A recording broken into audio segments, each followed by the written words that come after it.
Tinder. So many people in the world, yet so few matches. Wait, that isn't in the script.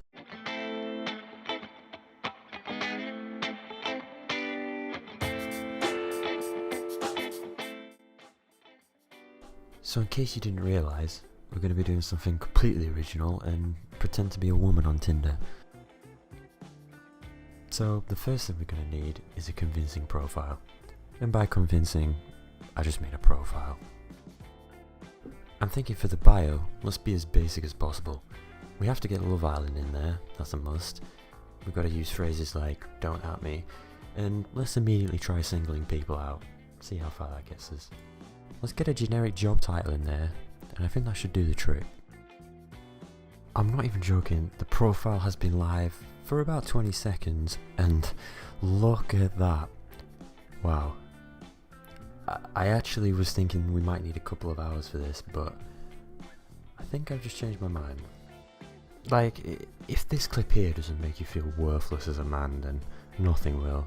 93 likes in 20 minutes is pretty staggering. So let's give hot takes a go. Remember, in the previous video, it took around 20 to 25 minutes to find a match. Just keep that in mind for this next clip.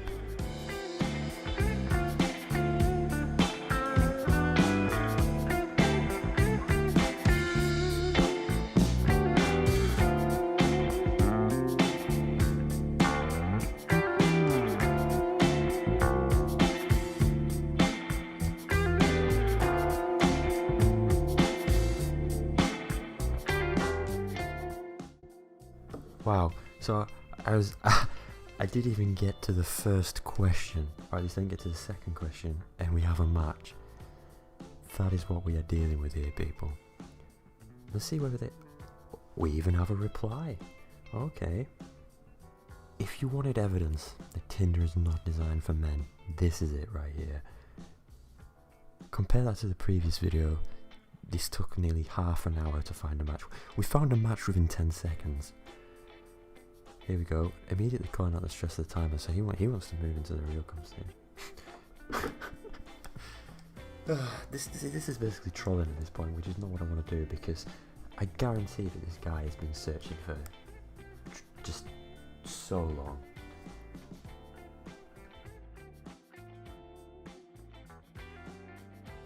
So at this point I decide to spare him and just ask him the question.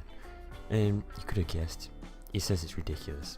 Even going on to say that sometimes he misses matches because he's doing other things whilst it's searching. I think that gives you a pretty good idea of how long this poor guy is waiting. Let's ask somebody else and maybe be a bit more subtle. So everyone I matched with said a similar thing after being asked how long it took them to find a match, which isn't really surprising. If I was a woman on here, I just wouldn't bother with hot takes because I'd have hundreds of matches and messages to go through anyway, so why would I bother speed dating? It really is fascinating to get an idea of hot takes from a female perspective and how it's a completely different experience, as is the rest of the app. But at the same time, it just reminds you why you probably shouldn't use dating apps. To 99% of girls, you're just another number on a screen with the rest of the likes. It's sad but true, and you can clearly see that from this video. The only way I can see Tinder working is if you get lucky. If it just so happens that you like somebody the exact moment that they open the app, so you're top of the pile, or some other pretty rare coincidence. Don't get me wrong though, I still think hot takes is a good idea. I just think it could be done differently. It could be done in a way that benefits both the man and the woman equally, and not just, in favour of one or the other. This depressing chart really sums it up. 90% of Tinder users in the UK are male. This is the reason why Tinder doesn't work. But there is hope. This graph here. Only a small percentage of people in the UK actually use Tinder. Tinder does not represent the real world. It's just a handful of people who can choose from whoever they want. If you had the choice between 500 girls, then you probably would be quite picky as well. Just remember that. I hope this video didn't completely put you off hot takes. Some people like just talking, and I respect that. Power to you. But the decision ultimately lies on you. But don't say I didn't warn you. Thanks for watching.